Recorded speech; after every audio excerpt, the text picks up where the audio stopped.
Hello, everyone. Welcome to another edition of Joe and Josh Talk The Walking Dead, and we have a episode to talk about. It's called New Best Friends, man. And this particular episode kind of, brought a lot of things together.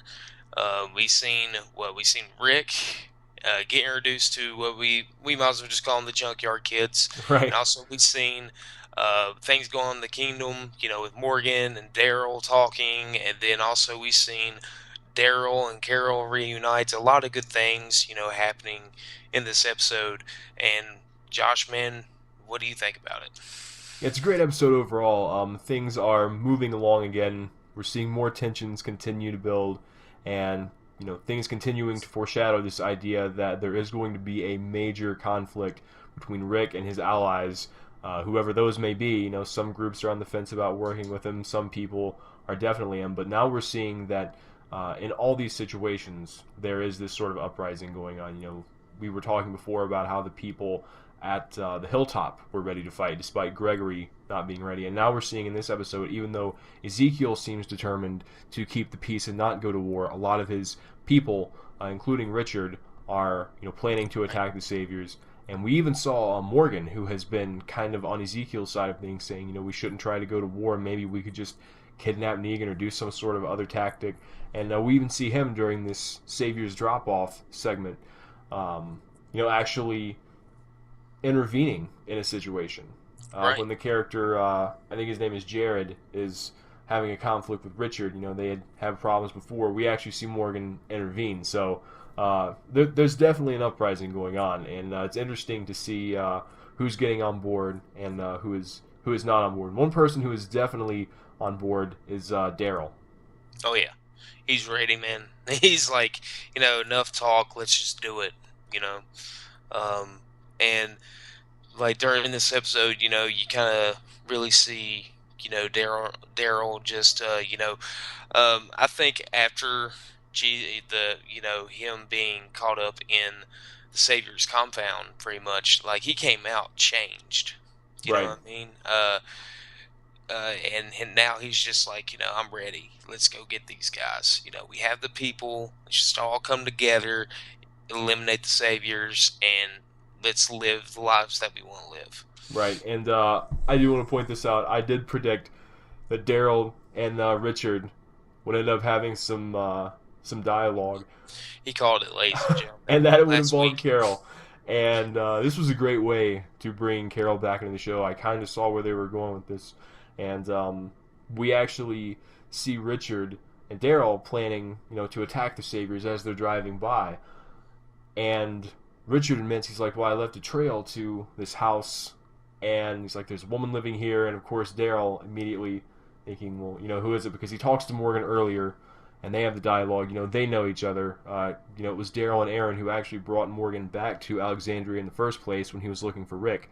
So they've had extended interaction before, and Morgan is telling him, Carol's gone, and Daryl's like, "Well, if she knew what the Saviors had done to Glenn and Abraham and the others, she would be ready to fight." So you clearly see the connection is still there between Daryl and Carol, and I think I'm so glad they brought that back because this is something again that does not happen in the comics. Daryl's not in the comics. Carol dies way before the Savior story arc in the comics. So Spoiler alert. yeah.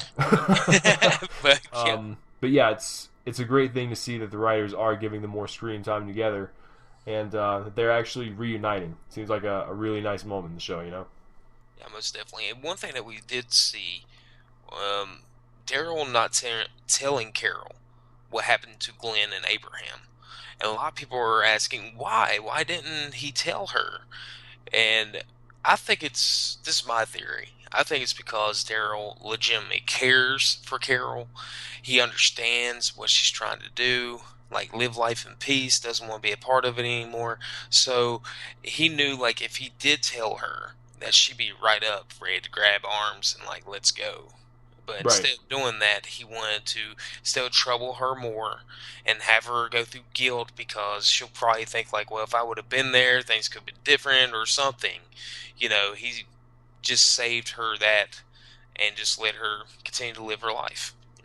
Yeah, because Daryl he knows a lot about like breaking away from the group and kind of going off on his own. We've seen him do that a few times throughout the course of the show, Right. and also it was a really touching moment when I think his name is Jerry brought Carol the cobbler. He's like the perfect like utility character, the minor Yeah. character, the one who has like has a few seconds in an episode maybe, but absolutely steals every scene he's in. So that's good. Right. So great story arc with those characters. Seeing a like we said, seeing a similar situation in the kingdom as we are with Hilltop. A lot of people, at least the ones who know about the saviors at the kingdom, are ready to fight. So we will see what happens. But on the other side of things, back with Rick and Michonne and the rest of the crew, we pick up where we left off in the last episode with them in this junkyard. And as we're talking about the junkyard kids, and I've seen like they have a ton of names: the trash pail kids, That's the something. heapsters was one of the names. Really? I Yeah, didn't hear that one. the junkies. Okay. Yeah, Yeah. so there's plenty of names for this group, but Rick ends up meeting their leader, and it's a very unique group. It's not like anything we've ever seen before in this show, really. And I'm kind of glad they touched on new ground. Some people were saying it was like a little bit over the top, but in all fairness, the other groups we've seen are, for all intents and purposes, relatively normal, I guess, in terms of what you would picture a modern first world society being before the collapse. So now Right. it's like things are in trouble, but they still retain a lot of things from their old culture. But with this group, not so much. With this group, we're kind of getting like a Mad Max feel, and it turns out they actually have Gabriel there. We finally find out what happened to him. Yeah, yeah, because a lot of people were saying, "Oh, he betrayed him. He's the one that betrayed the group." Well, guess what? Wrong. Right. Yeah, but at the same time, that Gabriel led them to the junkyard kids, and well, Rick had to put up a little bit of a challenge there. Right, right. So, Gabriel's one of those guys at the bar. He's like, "Yeah, he could kick your ass," and they're like, "Okay, well, since you said that, we're gonna put him to the test." Um, so yeah, Rick is trying to get this group to help him. He's telling them, their supplies, the sanctuaries, the saviors. Um, you can have those supplies if you help us fight these people. And they don't trust Rick. They don't know him, and so Rick has to fight the first ever. I don't know if you would call it the first ever, but it's definitely in Walking Dead world. It's a boss battle. yeah, most definitely. It's like armored walker type with spikes and yeah, Yeah, it's really. like elite monster pretty much. Yeah, and I mean, you don't see a ton of stuff like that in the show. There are a few times when they do go all out like that. So it was interesting to see. The battle itself was pretty gruesome, and like a lot of people were saying, it's a good thing that when Jadis, who was the leader, when she pushed Rick down into the pit, he landed on all those like mattresses and pillows, and didn't land on like needles or like rusted metal sticking out. Right now, here's a theory that I have. Okay. Where Rick's hand gets stabbed, right? Mm-hmm. Do you think a lot of people say, Joe, shut up, Spoiler, it's not spoiler going to alert! happen. Spoiler Yeah, alert's coming. spoiler. There you go. Do you think that they will eventually remove, Rick's hand like it was in the comics? It's a possibility. I was kind of thinking the same thing, and I think they've teased this before, like a couple times. Like there was one scene where I think it was when they were trying to lead the giant walker herd from the quarry, like lead it away. This was Hmm. right before the wolves attack, and Rick is trying to get back to Alexandria, and he ends up slicing his hand open. So I mean, I don't know if it's the same hand, but like that hand's got to be in bad shape by now. You know what I mean? Has to be, and It, a lot of people are saying, man, it's just going to cost too much money. I don't see them limiting, costing, spending that much money to remove Rick's hand. It would just be too much of a hassle.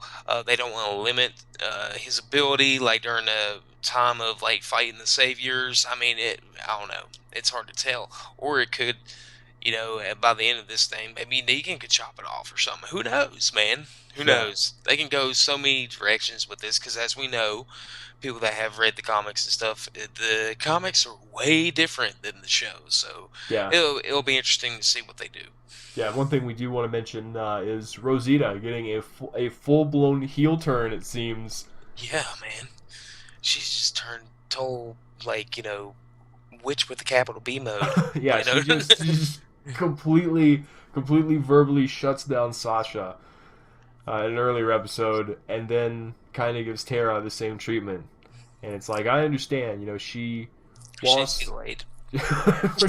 Well, she lost Abraham, and then she had like a lunch date or something with Spencer, like one of those no strings lunch Yeah, dates, the best kind, just chill. And then he ended up getting stabbed in the stomach before that could happen. So, you know, they get a chance to, toss that spaghetti there. I in guess, Robert Kirkman's Wonderland, you got a dinner date later. Oh, you're dead. Sorry.